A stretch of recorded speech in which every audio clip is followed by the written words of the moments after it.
Hello friends, இது நம்ம ரசிக்கலாம் சமைக்கலாம். நம்ம சேனலுக்கு சப்ஸ்கிரைப் பண்ணாதவங்க சப்ஸ்கிரைப் பண்ணிக்கோங்க. அப்படியே பக்கத்தில் இருக்க பெல் ஐக்கானையும் ப்ரெஸ் பண்ணிக்கோங்க. இன்றைக்கி நம்ம சேனலில் பிரியாணிக்கு சூப்பரான சைட் டிஷ் எண்ணெய் கத்திரிக்காய். வாங்க எப்படி செய்கிறதுன்னு பார்க்கலாம். அதுக்கு 200 கிராம் கத்திரிக்காய் எடுத்து வச்சுருக்கேன். கத்திரிக்காயில் நல்லா க்ளீன் பண்ணி எடுத்து வச்சுக்கோங்க. இன்றைக்கி ஒரு கத்திரிக்காயை முக்கால்வாசி தூரத்துக்கு 4 பீஸாக கட் பண்ணி போட்டிருக்கோம்.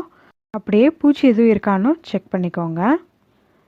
நான் இன்றைக்கி 4 தக்காளி எடுத்துருக்கேன். 2 பெரிய வெங்காயம். தக்காளி சின்னதாக இருக்குனால 4 எடுத்துருக்கேன். ஸோ வெங்காயம் நல்லா ஃபைனாக சாப் பண்ணிக்கோங்க. கொஞ்சம் இஞ்சி, பூண்டு. நான் இன்றைக்கி ஒரு பெரிய நெல்லிக்காய் சைஸ் அளவுக்கு புளி எடுத்துருக்கேன். ஸோ இப்போ அடுத்தது நம்ம தாளிக்கிறதுக்கு மிளகு, மஞ்சத்தூள், மிளகாத்தூள், தனியாத்தூள், உப்பு. ஸோ நான் இன்றைக்கி 2 டேபிள் ஸ்பூன் நிலக்கடலை எடுத்து வச்சுருக்கேன். 1 டேபிள் ஸ்பூன் வெள்ளை எள்ளு. ஸோ இப்போ நான் வெந்தயத்தையும் சீரகத்தையும் ஏற்கனவே பவுட்ரு பண்ணி வச்சுருக்கேன்.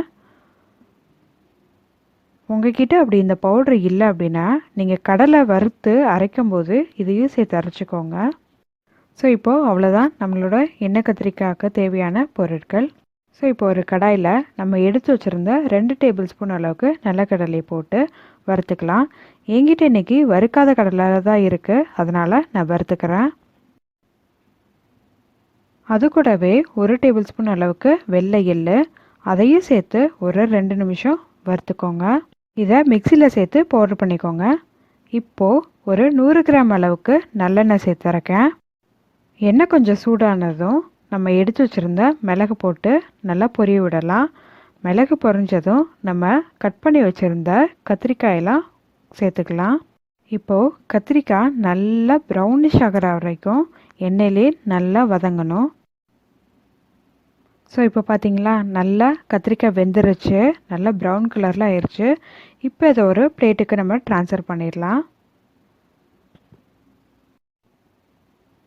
இப்போது அதே எண்ணெயில் நம்ம ஃபைனாக சாப் பண்ணி வச்சுருந்த பெரிய வெங்காயத்தை சேர்த்து நல்லா வதக்கிக்கலாம்.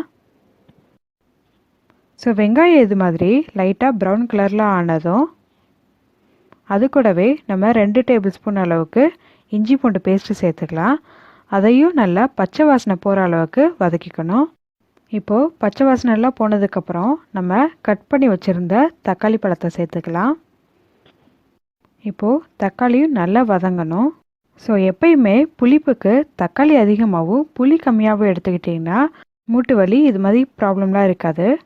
1 டேபிள் ஸ்பூன் மிளகாத்தூள், 1 டேபிள் ஸ்பூன் தனியாத்தூள், 1/2 டேபிள் ஸ்பூன் மஞ்சத்தூள், தேவையான அளவு உப்பு. ஸோ நம்ம போட்ட தக்காளியெல்லாம் நல்லா வதங்கணும். மசாலா வடையெல்லாம் போய் எண்ணெயெல்லாம் பிரிஞ்சு வர அளவுக்கு நல்லா இதை வதக்கிக்கோங்க. ஸோ தக்காளி இது மாதிரி நல்லா குலைவாக வேகணும். இந்த ஸ்டேஜில் சின்ன ஸ்பூனில் 1 ஸ்பூன் அளவுக்கு சீரகத்தூள், வெந்தயத்தூள் சேர்த்து நல்லா மிக்ஸ் பண்ணிக்கலாம்.